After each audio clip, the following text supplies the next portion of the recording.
Hello दोस्तों, स्वागत है आपका मेरे इस नए यूट्यूब चैनल में। आज के इस ब्लॉग में मैं आपको बताने वाली हूँ कि किस प्रकार से खिचड़ी भोग प्रसाद का तैयारी किया जाता है। जैसा कि आप देख रहे होंगे, मैंने बहुत सारी सब्जियाँ काट के रखी है। आप अपने अपने हिसाब से सब्जियाँ ले सकते हैं। मैंने सब्जियों में कद्दू, धनिया पत्ता, बैगन, टमाटर, साग, आलू, बरबट्टी, पत्ता गोभी, हरा मिर्च और अदरक रख रखा है। सब तैयार करके रखा है। आप किसी भी प्रकार के चूल्हे का इस्तेमाल कर सकते हैं इसे बनाने में। मैंने भट्ठी में बनाया है इसे। भट्ठी को पहले सिलेंडर से कनेक्ट किया है, उसके बाद इसमें आंच लगाई, उसके ऊपर एक बड़ा सा भगोना चढ़ाया। भगोने में लगभग 250 ml के इक्वल में तेल डाला है। तेल डालने के बाद उसे थोड़ी देर के लिए गर्म होने के लिए रखेंगे। तेल जब तक इसमें डलकर गर्म होता है, मैं आपको एक मज़ेदार किस्सा सुनाती हूँ। इस वक्त हुआ क्या कि जब हम लोगों ने भट्टी को कनेक्ट किया था सिलेंडर से, तो उसे ऑन करना ही भूल गए थे।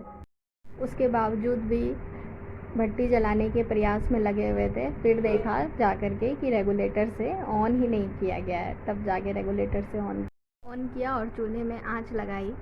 अब दोस्तों, तेल गर्म हो चुका है, तो इसमें हम लोगों ने सबसे पहले मेथी दाना डाला। उसके बाद कुछ खड़े मसाले, जिसमें कि लाल मिर्च जो कि सूखी थी, अदरक कुटी हुई डाली, और इसके बाद 5 रुपए में मिलती है ना मार्केट में गरम मसाला का पैकेट, जिसमें दालचीनी, जीरा, काली मिर्च, हरी इलायची, बड़ी इलायची रहती है, उसका 2 पैकेट मसाला डाल दिया। उसके बाद उसे 2 मिनट के लिए भुनने के लिए छोड़ देंगे और समय समय पर देखेंगे भी कि वो जो खड़े मसाले हमने डाले हैं वो भुने हैं या नहीं ठीक से। खड़े मसाले भुनने के बाद उसमें हम लोग हरी मिर्च डालेंगे। हरी मिर्च जिसे मैंने बीच से 2 चीरा लगाया हुआ है, उसे डाल देते हैं। हरी मिर्च डालने के बाद उसे थोड़ा सा सौते करेंगे, चलाएंगे।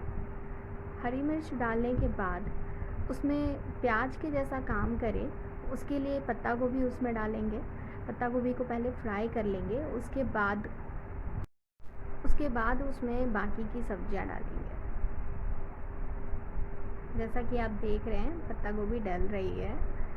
हल्का ब्राउन होने तक पत्ता गोभी को भूनेंगे।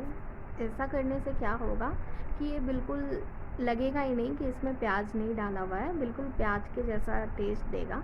क्योंकि ये भोग का प्रसाद है, तो इसमें प्याज तो हम लोग डाल नहीं सकते, इसीलिए पत्ता गोभी का यूज़ किया है प्याज के तौर पे।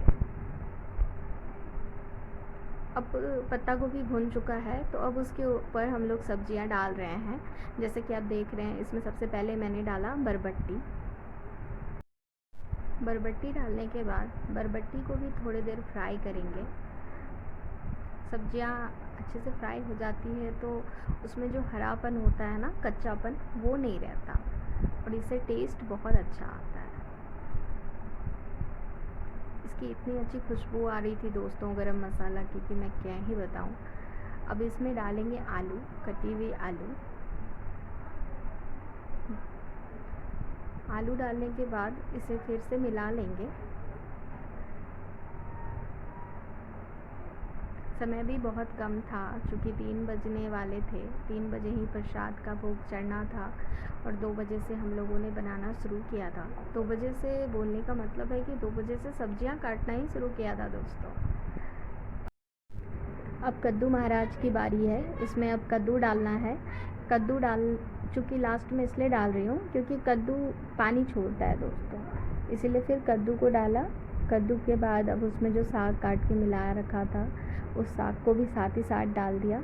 उसके बाद अब उसे थोड़ी देर फ्राई करेंगे, मिलाएंगे अच्छे से। चूँकि भगोना काफ़ी बड़ा था तो सब्जियां मिलाने में मुझे थोड़ी दिक्कत हो रही थी, लेकिन फिर भी हम लोगों ने सब्जियों को अच्छे से मिलाया। थोड़ी थोड़ी देर पे सब्जियों को चलाते रहना है। उसके बाद जब सब्जियां भुन जाएंगी अच्छे से, कद्दू हल्का पानी छोड़ देगा, तब फिर उसमें टमाटर ऐड करना है। टमाटर 3 बड़े बड़े जो मैंने काट के रखे थे, वो सारे मैंने उसमें ऐड कर दिए हैं। टमाटर के बाद बैंगन को भी उसमें डालना है।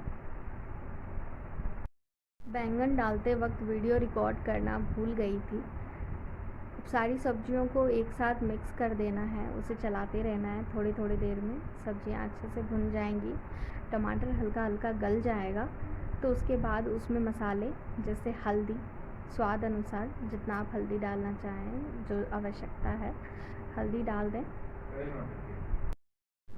हल्दी डालने के बाद एक बार सब्जियों को फिर से अच्छे तरह से मिला लें। सब्जियां जितनी अच्छी तरीके से भुनेंगी स्वाद उतना ही बढ़िया आएगा। थोड़े थोड़े देर पे सब्जियों को चलाते रहें। जैसा कि आप देख रहे हैं कितने अच्छे तरह से कद्दू गल चुका है, सब्जियां भी ऑलमोस्ट गल चुकी हैं। अब इसमें दोस्तों नमक मिलाएंगे। नमक स्वाद अनुसार डालना है, क्योंकि नमक का अंदाज़ा हमें तो नहीं था, तो हमारी मम्मी ने डाल दिया था नमक। आप भी अपने घर के किसी बड़े से नमक का अंदाज़ा ले सकते हैं। उसके बाद इसमें बारी आती है खिचड़ी के सबसे अहम इंग्रेडिएंट की, दाल और चावल। दाल आधा केजी के आसपास था और चावल 2 केजी के लगभग में।